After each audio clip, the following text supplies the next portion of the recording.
Dan, transfer window's closed. I think we can only describe it as unique circumstances that we've been operating in over these last few weeks. How do you reflect on the transfer dealings the club's made? Yeah, so as you rightly say, it's a unique transfer window. It was also congested from the last game of the season against Burnley, which seems a lifetime ago now. It was only, I think, 8 or 9 weeks ago. And then not only have we restarted the season with games and everything that brings, but also obviously had the transfer window to deal with.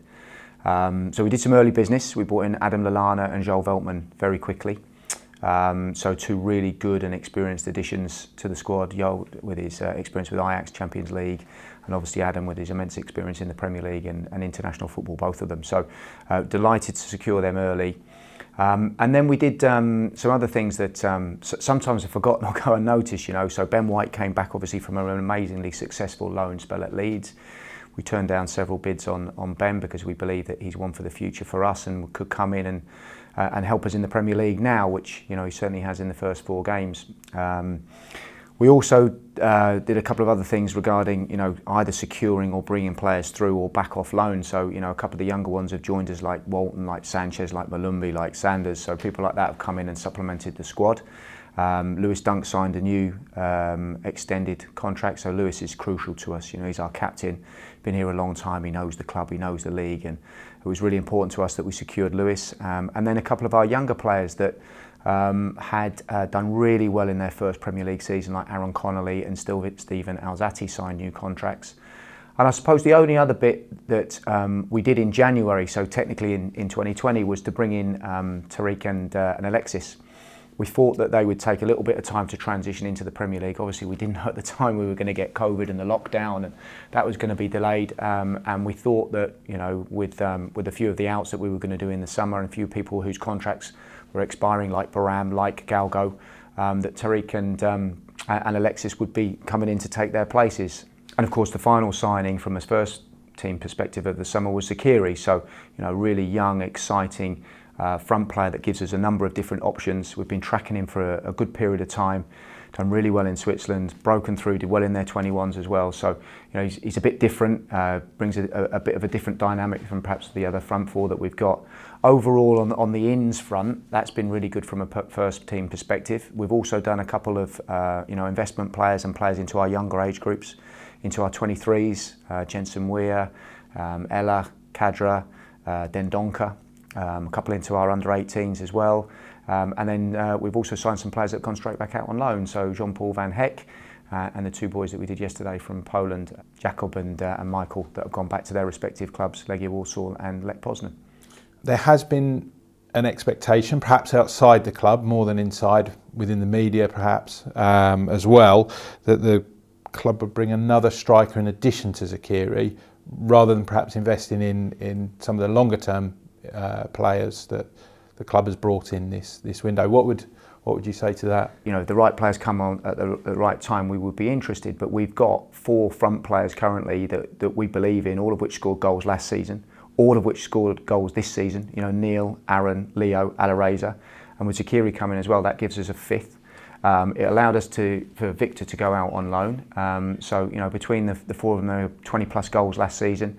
They've already started the season well. We think we've got some good attacking options. We're making numerous chances and we're scoring goals.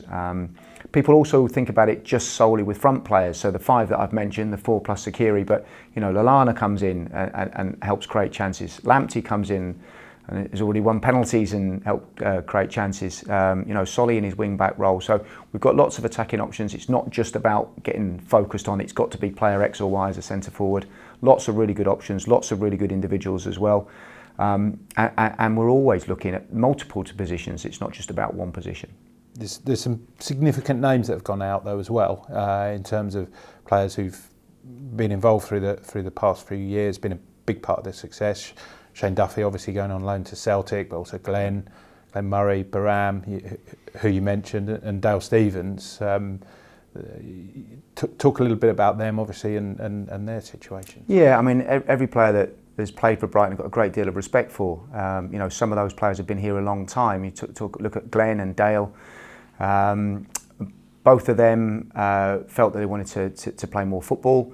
So obviously we came to a solution with Watford and Burnley respectively to allow them to go and play a little bit more football with some of the younger players and the players that we brought in. Maybe their minutes were going to be a bit more restricted. Galgo, Baram and Balogun were all end of contract, and again we had players coming through the ranks that we felt were the future and the way forward again, but thank all of them for their services.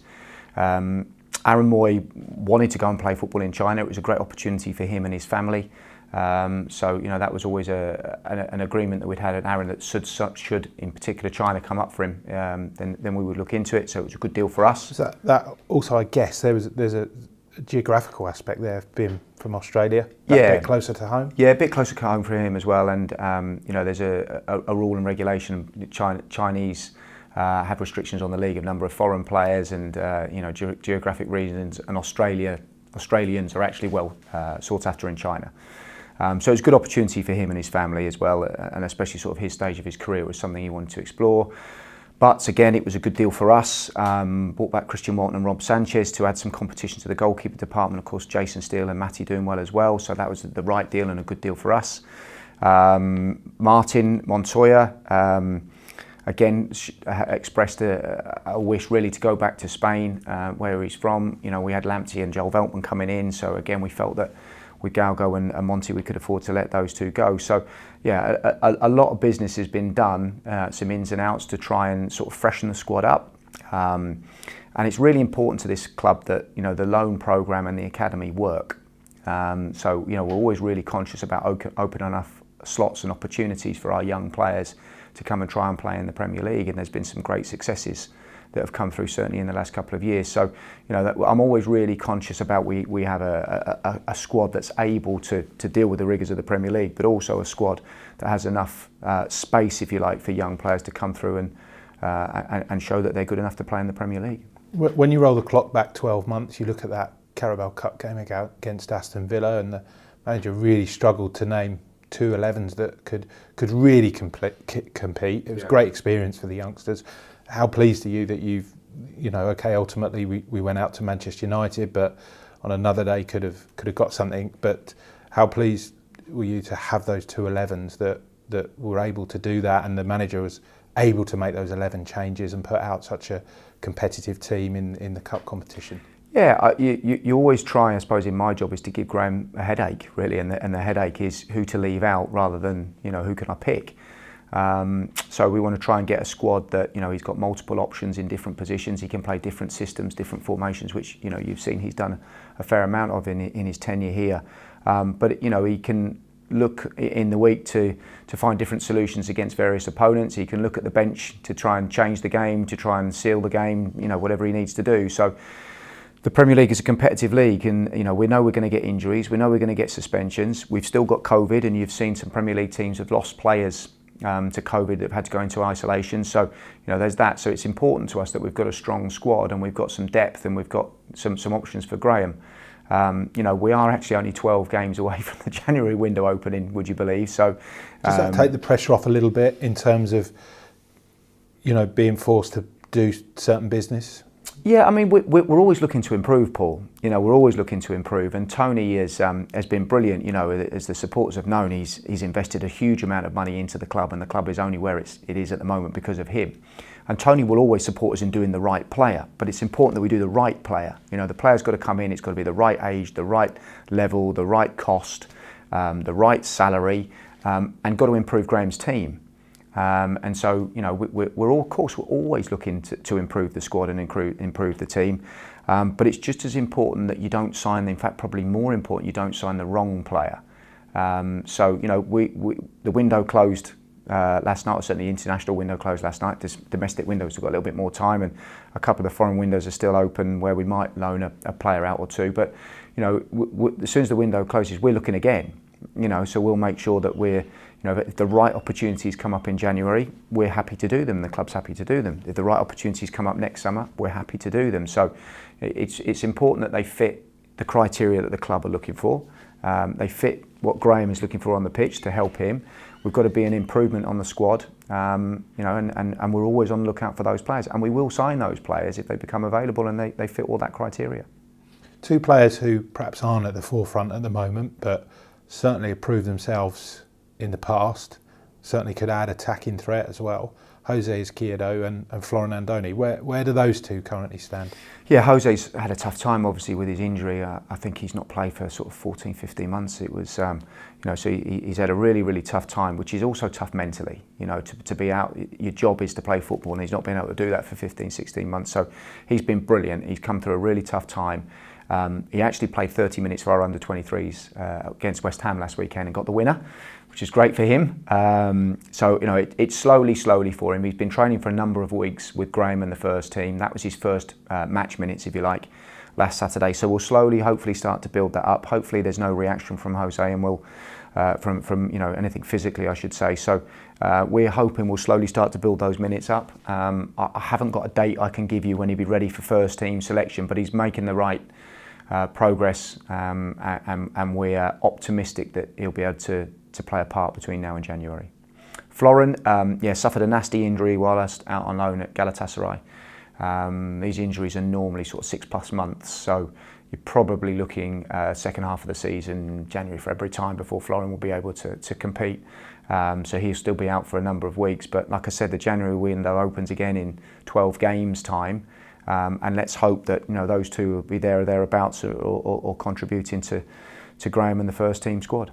So Florian potentially could come back in and play a part in the second half of the season. Yeah, absolutely. Yeah, he's a good, experienced centre forward, and one in the second half of the season. Touch wood, his recovery continues, his progress continues from a fairly nasty injury, and he could be ready to contribute in the second half of the season. I haven't got an exact date to give you, but second half of the season, we would hope he'll be able to contribute, yeah. And just for you personally, Dan, you've obviously been in the game a long time. How difficult was it operating in that window with the pandemic, with the goalposts almost changing daily, points where budgets are changing because crowds are coming in, then they're not coming in, all of that sort of stuff. Just how difficult has it been, and also what's the support from above been like? Yeah, so Tony and the board and Paul, as ever, really supportive. What's been good, we have a clear mantra, so I know what we can and what we can't spend. Tony, as I've already said, is always willing to spend on the right player, at the right age, the right profile, etc. I know what doesn't fit for Graham's needs, what he would like. So the board and Tony, as ever, really supportive. But the board and Tony also have been through a really difficult 6 months. So the uncertainty of COVID, we've had to basically stop all sport in the world for a period of time, which has consequences. Unfortunately, for the whole of football, supporters are currently not allowed back in the stadium, which has a huge financial implication on all clubs, ours included. And we still don't have a date of when when we are going to be able to get supporters back into the stadium, and how long for, and are we going to get a second and third spike? So there's a great deal of uncertainty. So it would be remiss of us not to budget for that and think about future incomes and revenues for the league, and also for Brighton Hove Albion Football Club. So you've got to make sure that we plan and budget for all eventualities.